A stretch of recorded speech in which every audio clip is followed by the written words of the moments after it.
I get messages all the time asking me how I went from $100,000 in bad debt to a $13 million portfolio. By watching this show every week, I will share exactly how I did it, how I achieved it, and the lessons that I've learned along the way. So do me a favor and please subscribe to our channel. It's simple, it's free, and it helps keep the show going for you. This is where you eat and we talk about changing the way that you think about money, with insights from successful investors, entrepreneurs, and everyday people taking control of their financial futures. So double check that you're subscribed, and thank you for being part of this journey. Welcome everybody to the Lunchtime Investor. Remember, this is You Eat and We Talk, episode number 17. And by the way, talking about eating, talking, I don't have any food here. Neither do I. That's shocking. It's shocking. You can't get the staff. So episode 17 is about emotions versus bad strategies. Which one of those really destroys investors?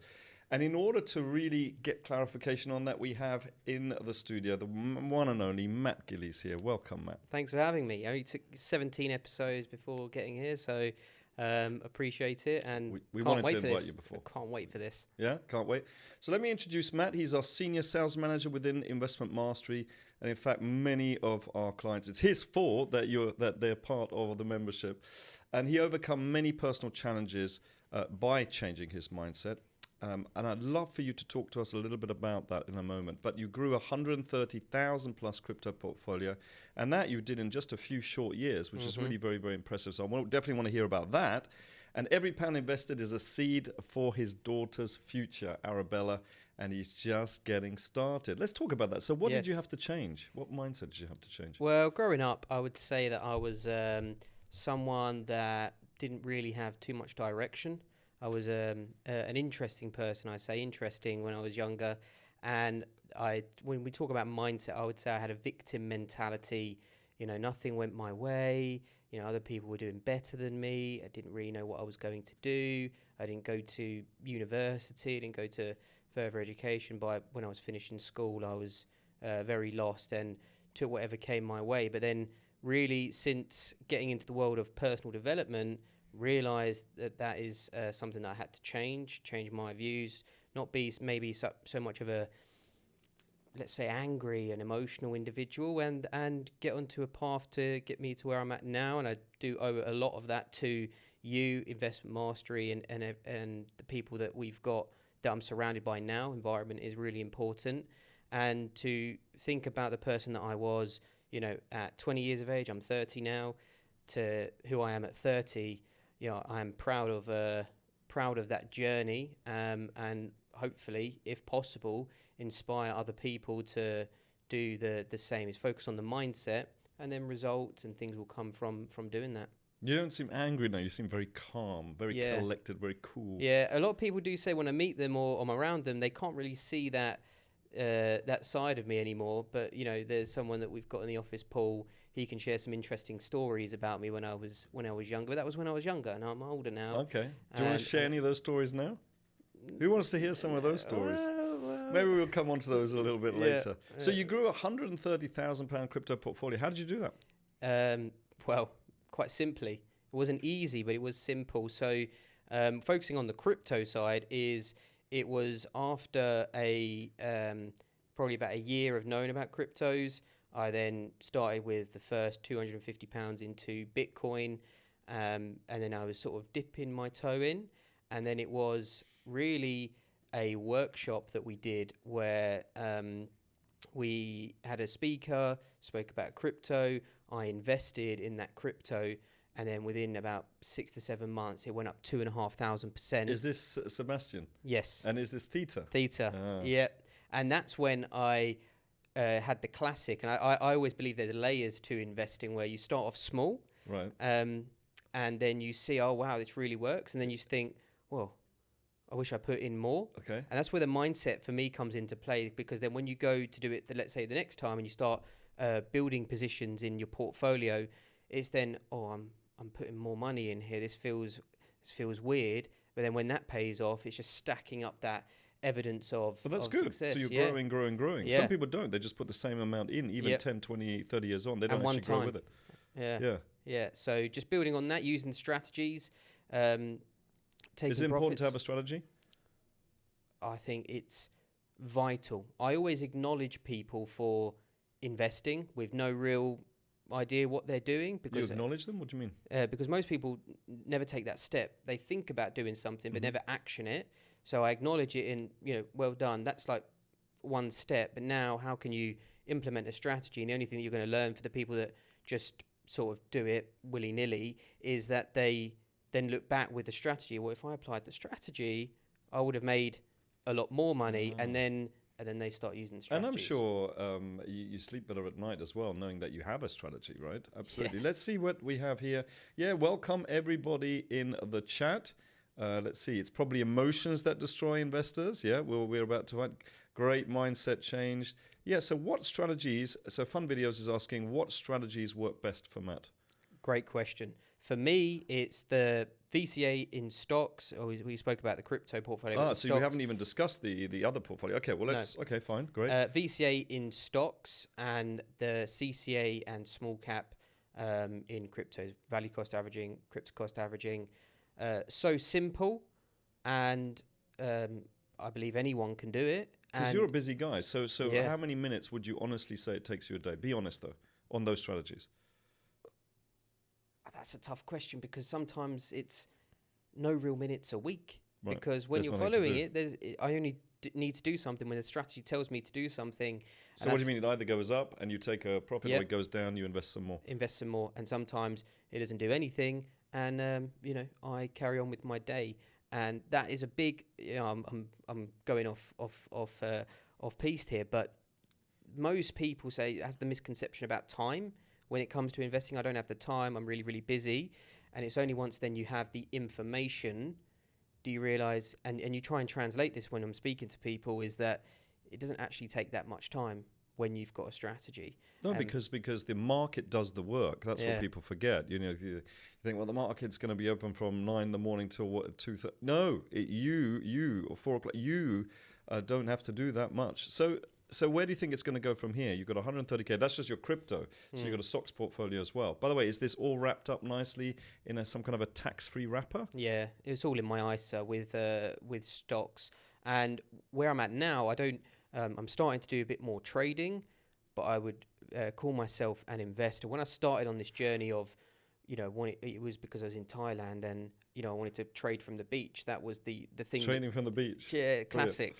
But I realised that for the most part, up until this year, I would say I would identify as an investor, not necessarily a trader. So stocks done very well, all in the ISA. Cryptos added to it a couple of years later. How amazing is that you can make these profits, 130K, but it's all tax free. Now I don't know about your cryptos being tax free though, right? Yeah, no. No. So that and that's the government. That's the UK government. They used to allow you to be able to go into these ETFs, exchange traded funds, for Bitcoin and Ethereum. I managed to get my girls in. We'll come on to that in a moment, actually, because I started my girls in 3 months. So I'd love to know when you started Arabella off. It's so important to start that really, really early. But then they took it away. So now people have missed out. And I think on one of the accounts, I can't remember if it's Sienna or Melania, but she's up 5,000%. I mean, come on. And they've taken that away from the average person, which is nuts. So let's talk about, this is a seed for your daughter's future. Arabella, what a cutie. How old is she now? She's coming up to 9 months old. She came in the other day. Like, everybody goes crazy when they see kids. They go, you see a different side to people. Yeah. So did you start an ISA? A JISA, junior ISA? Yeah, and I think that's important for anyone that doesn't know is you were the inspiration for that, because when you see what you've done for Melania and Sienna, it's so inspirational. Once you understand compounding, and the best friend of compounding is time. The more time that you've got, the more you're able to do, which is why you've been able to do it. And Marcus did his girls at 3 months. I was like... record, 3 months. Come on, who does that? No one does that. 3 months old they were. 3 months. Super proud. But I'm a winner, so I had to beat that. So I did it after 1 month. 1 month? Arabella. Yeah. 1 month? Yeah. I'm not at the same profits that you're at yet, because she's only 9 months old. But that's what I did, junior ISA for her. invest for her Well, you future. started 2 months earlier than mine, so when they come to 14 and 16 like mine, when Yeah. she gets there, you're going to have more Yeah. in the account. That's it. That's Yeah, it over time. yeah, Brilliant. over Brilliant. time. How many of you would love to do that as well? How many of you would love to do that for your kids, for your grandchildren, to invest at such an early age? Because as Matt just said, it really is. It's ROI, return on investment, plus, and this is what people really underestimate, is what you can do over a period of time, is time. ROI plus time is the magic formula. I know you all want it now, peeps. You want everything now. Okay, do that now. But in the meantime, do this, what we're teaching as well, and then you'll be really happy and very proud that you did. So what's coming up is why most investors fail. By the way, why do you think most investors fail? Let's put him on the spot, peeps. Come on. I'm ready. It's what you just said. Most people overestimate what can be achieved in the short term, and when they don't get to that outcome, they throw the baby in the bathwater out. That's a Marcus quote. But underestimate what can be achieved in medium to long term, and they give up too early. Yeah, absolutely. And you might as well do it, since those years are going to come anyway, And people say, oh, I want to live for now. I might get run over by a bus. Hello, you might not get run over as well. In fact, there's probably more chances you won't get run over. What about the two biggest portfolio killers? Emotion versus poor planning. What do you think? Is it emotion? Is it poor planning? What do you think? It depends how you match them up. If you're emotionless with great planning, you could say you're going to be successful, but you might not celebrate the wins. But if you're really emotional and you've got great planning, you could do well. If you're really emotional and you've got poor planning, that's a downward spiral, and I'd avoid that one. Yeah, you probably want to be doing it together with your partner, who hopefully is not the same way as you. How to spot when it's your mindset. How do you do that? How do you spot when it's your mindset sabotaging your success? Because I'm not preempting your answer here, but I would definitely say it's, what do you mean? If you are not making money following a strategy, first of all, it is definitely your mindset, because the number one thing that you need to do is to backtest your strategy. Once you backtest your strategy just by going back in the charts and just going over stuff, and I would have gotten here, I would have gotten that, you get so much confidence, and then you go live, then why are you changing it? Why do you think people do that? Well, I think it comes back to mindset before trading. I think it's mindset in general. A lot of people haven't done work on their mindset to understand, what their drivers are and how to spot their emotions and what they're feeling, and then everything that comes after that, trading, investing, business. Sounds like a lot of work though, Matt. I can't be bothered. There's nothing wrong with me. Just leave me alone. Let me just carry on. Let me be me. Amazing. And the question that I would ask that person is, what's the outcome? What's the reason why you're doing it? Because all you've just told me, I want to be rich. I want to be rich as soon as possible. Let's go. Yeah, and that is the reason that you're not, because you've not got a big enough reason why. Big enough reason why, easier than how. You do whatever it takes. But if it's like, I want to get rich, who doesn't want to get rich? I mean, I've never met anybody that does not want to get rich. So why do people get rich and people don't get rich? Because the reason why they want to be rich is not strong enough, so that when times get tough, they'll push through and do the work that is needed even when they don't want to. If they have a really deep reason why, and that's why we work on it so much. It's not just the strategies, the 20%, very important, right? But it is really, and then we just had the Wealth Creation Mindset, the Wealth Creation Masterclass at the weekend, which was fabulous, I have to say. Unreal. So let's see what people are saying here. Okay, Benjamin says, well, I will do all that ISA stuff and the JISA when I eventually have kids. And he says, with the junior ISA, the JISA does not have a limit of how much you can put. Oh, yeah, there is a limit that you put in.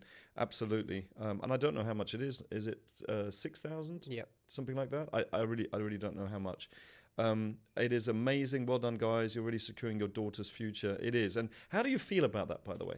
What's the first thing that comes to mind? Well, it's an additional thing for me as well, is I feel so much pride, because right now my fiance, my wonderful fiance, to allow her to do to spend each and every day 24/7, as she constantly reminds me, with our daughter, and not be under that pressure of needing to go back to work whilst I'm investing for her future, giving them the facilities that they can do whatever they want to. They're probably at a shop right now. I'm not sure what they're doing. No, I was going to say, is she on the show? Is she? Yeah, is she she's a big definitely on. shout-out? She's definitely on the show. Yay!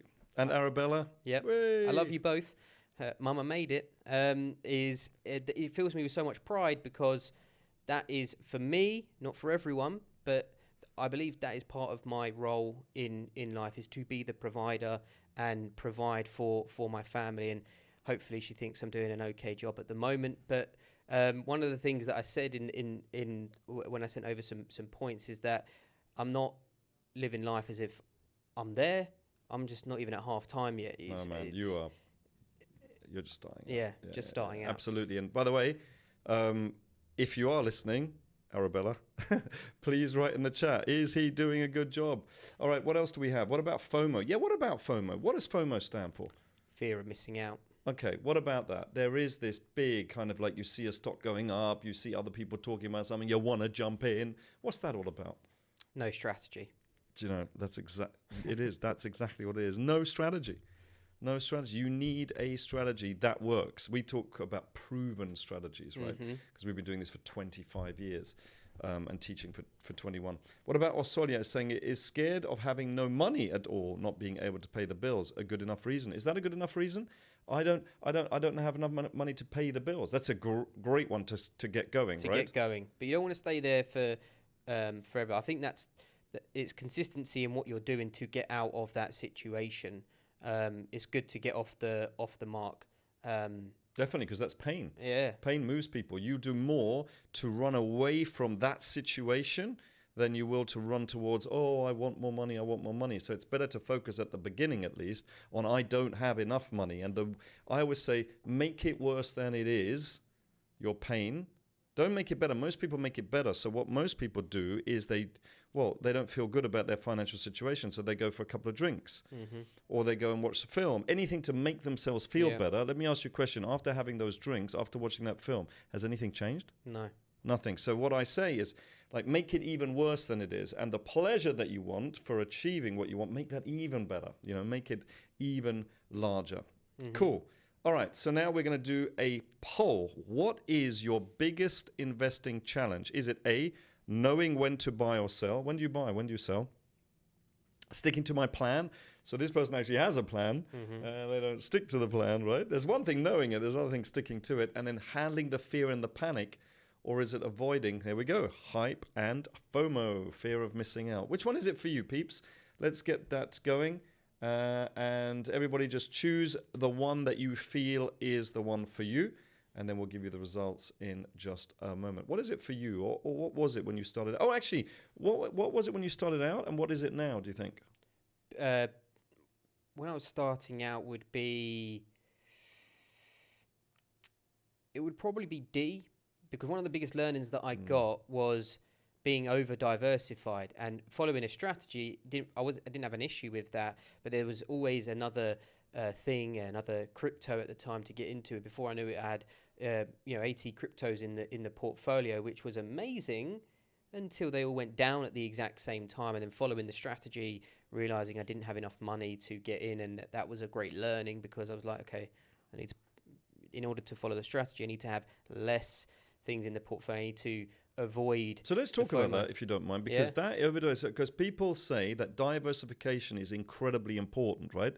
And then somebody like Warren Buffett will say, well, actually, don't diversify. But what he means is over diversify.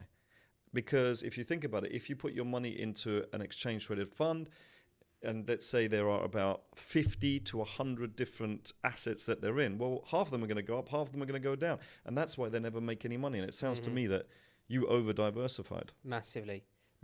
And another lesson from that as well, which was one of the things that I mentioned, when you make money and you look back and go, well, if I put in more, was then being able to have less things in the portfolio, but having more money in less things, because then when they do go up... Better quality things. Better quality, yeah. Oh, that's a good point. Yeah. No, absolutely. Okay, let's see the results in the chat. We are going to end the poll now. Here we go. What is your biggest investing challenge? Number one was knowing when to buy or sell. Oh, wow, we can definitely help with that one. I mean, that's an easy one. That's just following the strategies. Okay, so down below, you will be able to find at least one, if not two, of my books. One is about stocks. The other one is about cryptos. Okay, so on this episode, you get both of them. Why do they get both of them? Anyway, you must be a great crowd. So go below and you will be able to get both of those books. But number 2 was avoiding the hyper-FOMO, which was your one, I think. Yeah, and it's not surprising that sticking to the plan. Most people don't have a plan, right? Yeah. Or they think they have a plan. Right, we're going to watch a video now. So I'm going to take notes. This is Mr. Warren Buffett, my mate Wazza. Here we go. You don't need to be a genius in what I do. That's the good thing about it. I am in a game. You don't really need brains. You need the right orientation. 90% of the people that buy stocks don't think of them the right way. They hope it goes up next week. And if it's down, they feel worse. I feel better. I think about what the company's going to be worth 10 or 20 years from now. And I hope it goes down when I buy it because I'll buy more. Wow. Listen to that.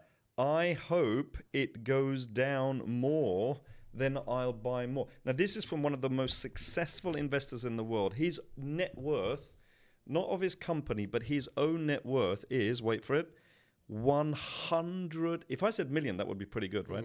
100 billion with a B, That's his net worth.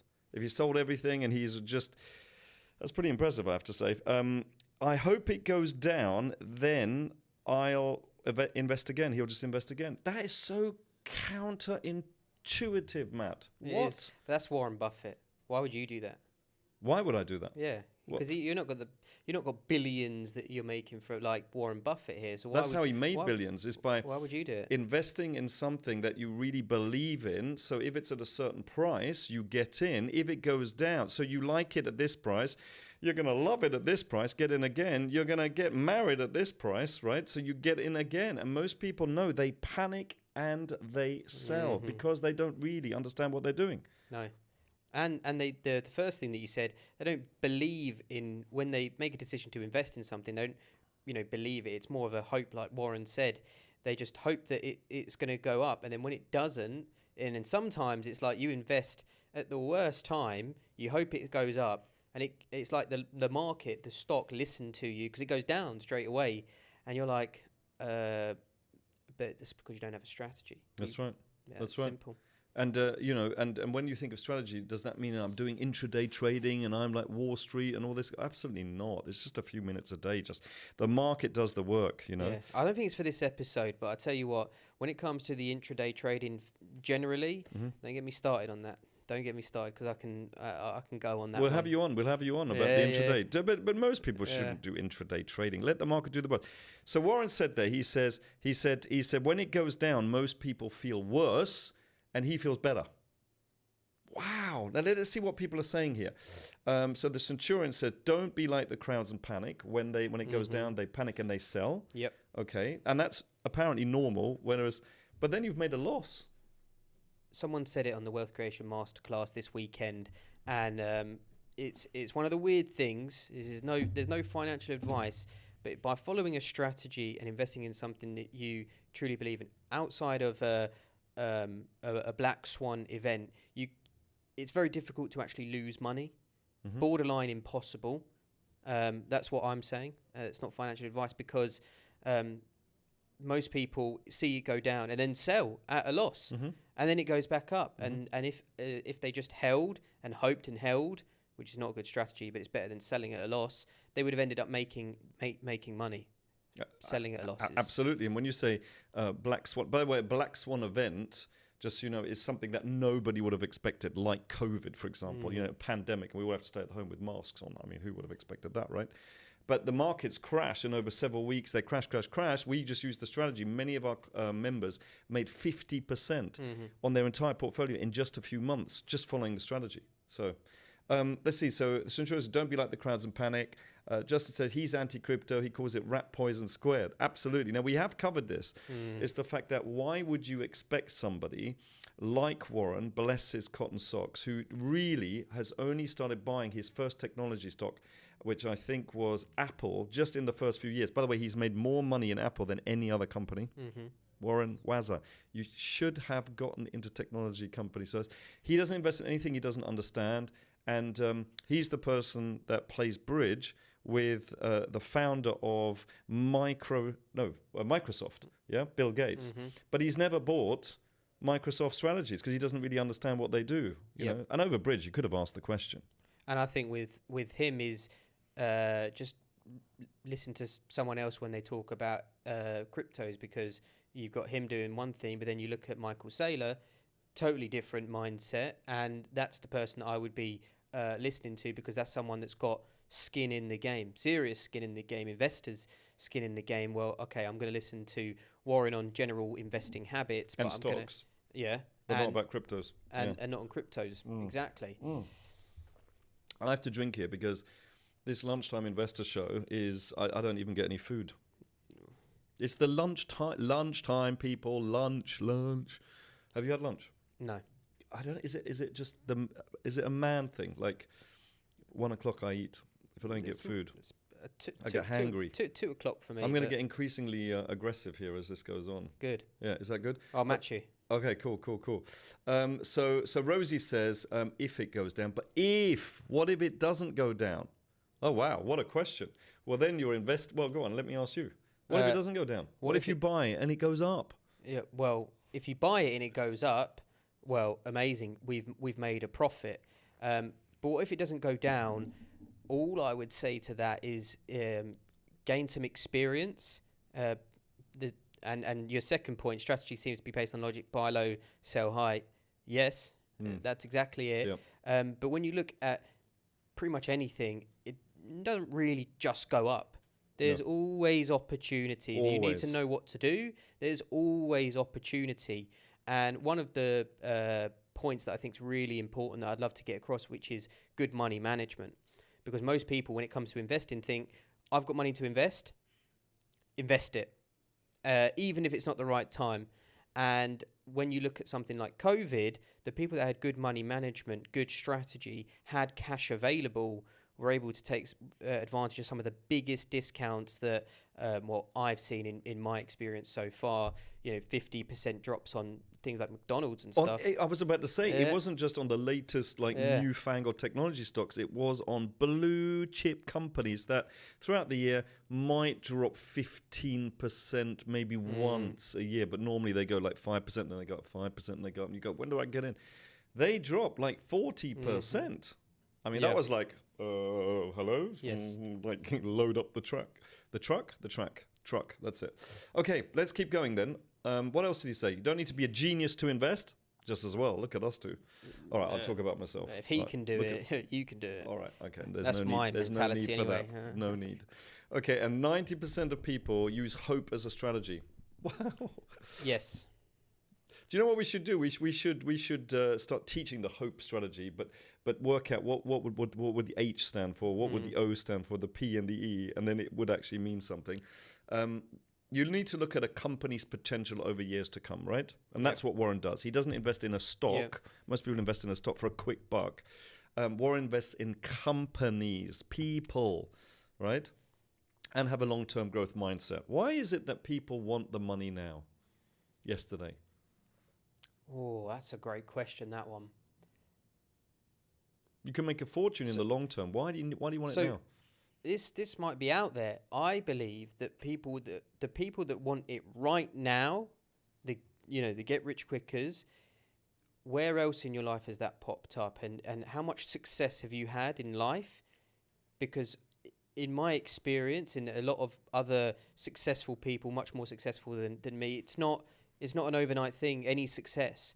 When it comes to the world of trading and investing, I think there's a bit of a problem that there is an option to get rich quick, and that's why some people start looking at it. I would say to the people that want to get rich quick, go be successful, go create some success in your life in whatever area, whatever career, whatever job, whatever business that you're in, and tell me if that's done overnight, and then ask yourself the question as to why investing for your future is an overnight thing. It just doesn't even make sense. Let's ask the people here. That was a really good one. Like, do you know of anything?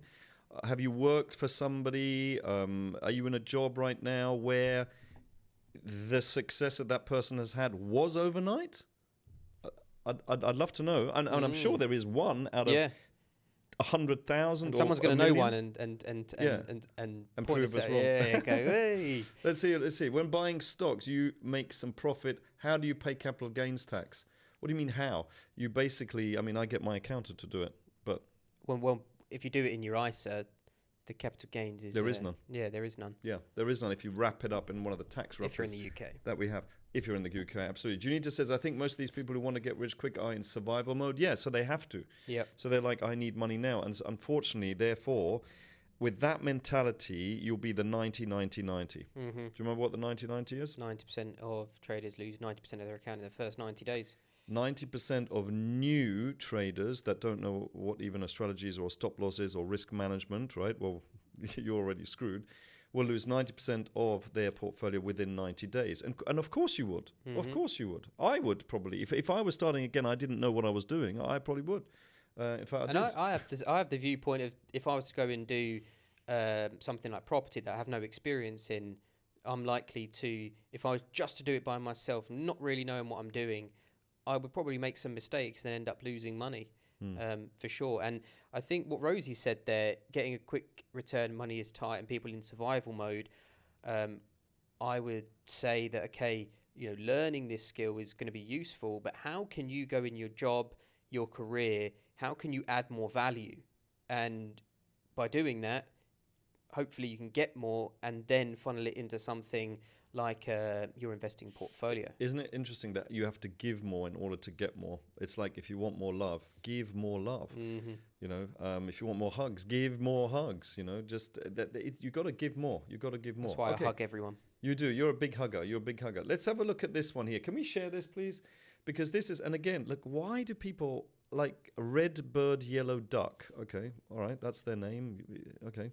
Struggling with psychological aspect of investing. I'm trying to break out of a generational cycle of financial instability, trying to build some retirement money so my kids don't have to take care of me. All right, that's noble. I like that. Mm-hmm. I'm a little late to the game, but I recently put 7,000 in a stocks. Oh, there you go. Stocks ISA and invested it all. There we go. Invested it all into an S&P all at once. What was the price? What was the strategy, right? And health stocks. When I saw the market dip, well, there you go. And I panic sold. There you go. I panic sold. But this is normal. Mm-hmm. It shouldn't be normal. I know, and I've heard thousands of times not to do that. Sorry, I shouldn't be laughing. But it scared the life out of me, and so I sold. Because I'm not used to seeing these fluctuations, things like my savings account. Well, you wouldn't see it in your savings account. Your savings account just isn't invested. It's just there in the bank. Yeah. They're investing it, doing something. And losing money. But yeah. Because of inflation. Yeah, okay, fine. It's losing money. But it just stays that. The value, because of inflation goes down. And the value. So there's a big difference, is there not, between investing, where there's this movement. And it's this movement that makes you the money. But they sold, unfortunately, and that's an emotion because there was no strategy. This experience put me off investing, but I know, though this is good. It's not going to let them stop. Now, this is good. This is good psychology. Yep. This experience has put me off investing, but I know it can make me a lot of money for a retirement. How can I improve my control? So it hasn't put them off, really. Yes. Well, they're asking the question, how can I improve my control? And I think with that bottom part as well is bad experiences sometimes. When you think about success, you got to make a lot of mistakes to get there. But what some people do is they have that bad experience and then they hold on to it for 20 years. People in the dot-com bubble that missed out on or had bad experiences 20 years later when the market's in a really great position, then they miss out. They reference the time, in early 2000s, late 90s. But why is that though? Because why has money got such a hold on us? Because I would suggest to you, but what does that mean? So if I have a bad relationship with a woman, that's it? I'm never going to date anybody again? Maybe some people do that, but it's just like, no, I want to find somebody a little bit better for me, So what else about that? So savings accounts, we already, if they would have had a strategy, would they have sold, do you think? Well, depends what the strategy is. Depends if they stuck to the strategy. Yeah, sure. But you have more chance if you actually have a strategy. Yeah, right? if you have a strategy that tells you not to do that, firstly, they wouldn't have invested 7,000 at one time. No. And secondly, they will appreciate the discount in prices so they can make more. And notice they went into the S&P 500. That's an ETF, a 500 different, talk about being over diversified, 500 different. So that can drop a little bit, but it won't drop much. No. I bet you it didn't drop much. No. But in a chart, if you zoom in, it probably like, whoa, like this. And it dropped 2%, dude. Yeah. It's like 2%. That's nothing. I agree. And I think it's a good starting point. It's okay for like super long term. But then when you go and look at individual companies within that ETF, you would have made a lot more. So, yeah. Absolutely. Surround yourself with role models for sure. And some people here are saying, look, if you adhere to the strategies, then obviously you'd have a much better chance, right? And I mean, we know the results of our 100%. strategies. They're amazing. Yep. Adrian says they need to stay away from cryptos so they can't handle volatility. This is really funny because this wasn't about cryptos. This was actually about stocks, right? Yeah. And even there, the people...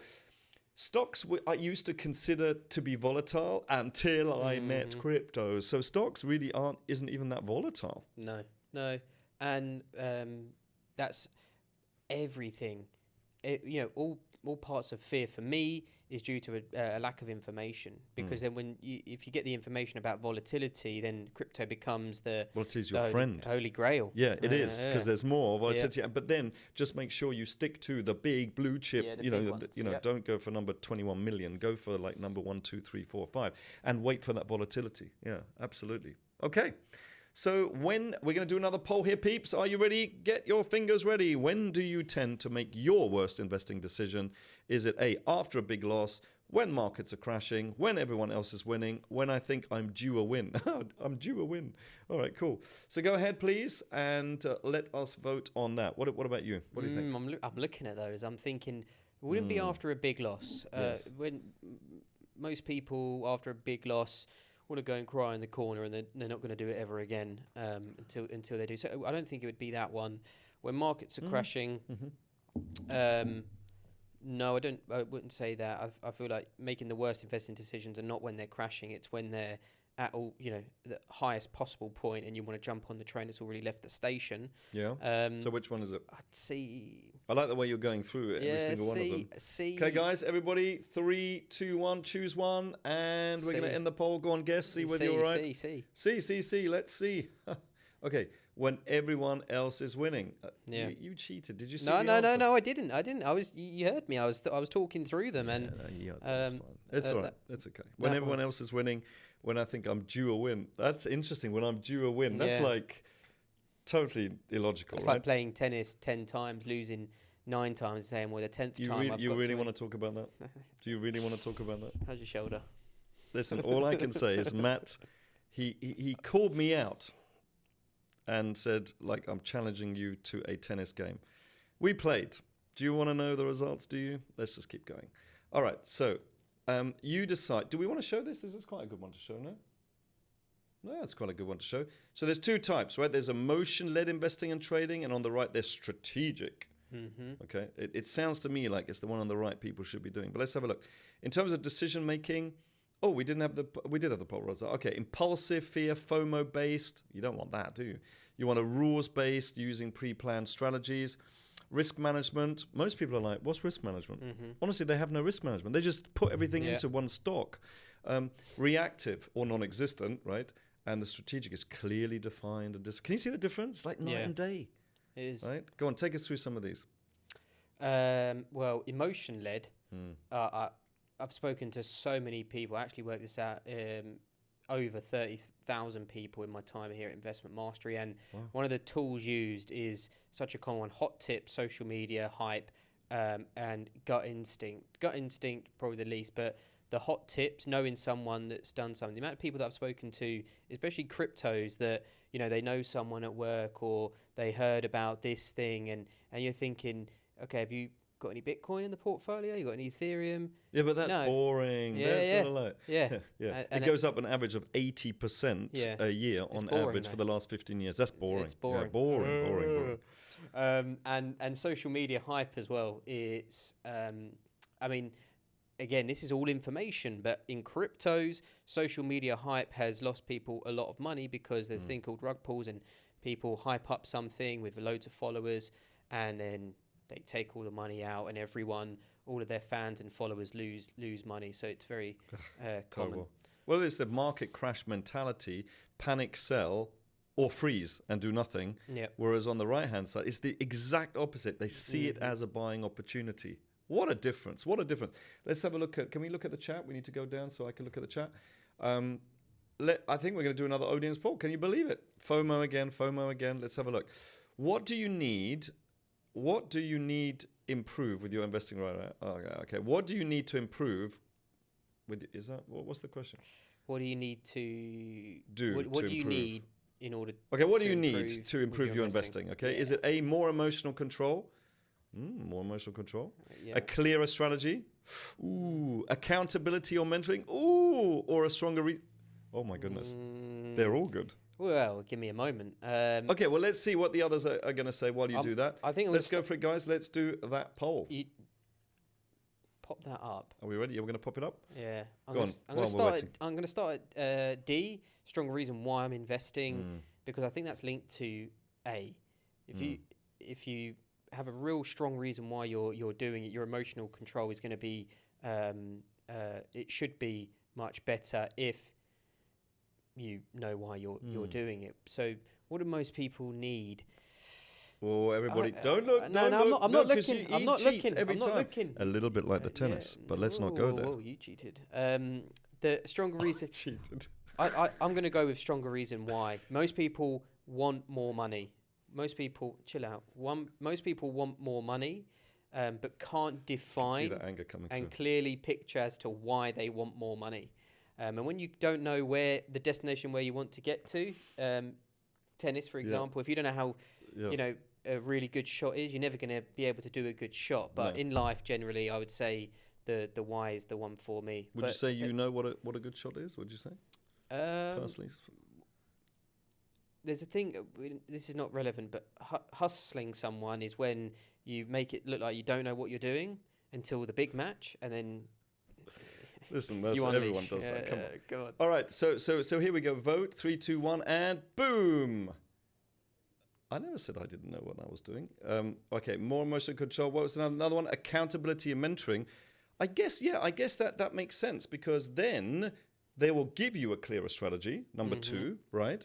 And then probably because you know that somebody is where you want to be and they've done it, that'll give you more emotional control. Why would I second guess somebody? I mean, I'm like that with my coaches and mentors.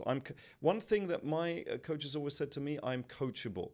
Because why would you pay somebody and then not follow what they say? It's crazy. I know people that do that. They don't follow. I was going to make that point, is that accountability and mentoring, that is great, as long as you are coachable and you're open to it, because you can be held accountable and do these. But if you don't really care so much, but then that comes to the last one. Then you need a stronger reason why, Yeah. and hopefully your mentor stroke accountability partner stroke coach will bring that out. It has to be really, really strong. We're coming on to the end now, so we're going to finish this off. Our take is: look, you need to don't trust your emotion, follow a plan. I love the order of this on the chat.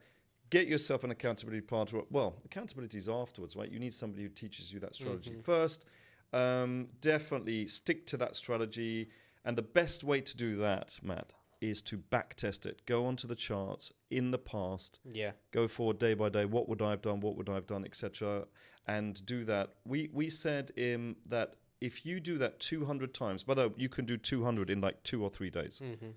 And if you do that, there's a 91, write this down everybody, 91% chance of making money. Those are the stats that we have in the membership. Yes, and that's trading.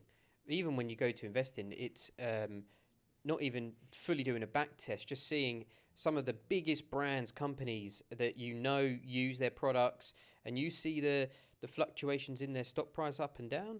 There's so much opportunity. Absolutely. Much opportunity. So here's the thing. People are saying, okay, they are very rare. Where can I find a coach? Hi, everybody. This is us. We can do that. Grab your free books below, The Lunchtime Trader, The Lunchtime Investor. And once you do that, get in touch with us, and we'll see whether what we're offering is good for you or not. It might not be, right? That's also important. Now, I will add one thing. Download the books. Read the books. Read the books. And if you really want to go there, study the books, because when you do that, you've now built a solid foundation. And when you speak to one of the coaches that we have here, you're now sort of speaking the language, and you can then accelerate a lot faster, because most people download. How many times you downloaded something and you've not looked at the thing that you downloaded because it's an easy download. So make sure you do that. That is Marcus, 25 years worth of info in there. Here's some final thoughts, and then we do need to finish it off. It's just Warren said this, right? He goes, it's a game, and you don't need to be super smart. No. Just as well. You don't need to be smarter, definitely not than the market. Just calm your emotions, follow the strategy. So that's what you need, a clear strategy, get rid of the emotions, follow the strategy, boom, Bob's your uncle, get on with your life. Trading and investing, life is not about trading and investing. Trading and investing is just a vehicle to get you from A to B, spend a few minutes a day. That's all you need to do. So thank you, Matt, very much. By the way, it must have been good, because this is the longest we've gone over by 2 minutes. We've never done that before. So obviously, I can talk. Lots of golden nuggets here. Next week's show, does money buy happiness? Does money buy happiness? I've got to get invited to that one, surely. Let me know in the chat if you want me again, because I can talk about that one too. But yeah, that's going to be a good one. Who are we getting on? Is it James? Who are we getting on? We'll see. Okay. That is next week. And if you do have any questions for next week, then please write them in the chat now. Otherwise, peeps, thanks, Matt. Thanks, everybody. We will see you next week on the Lunchtime Investor Show.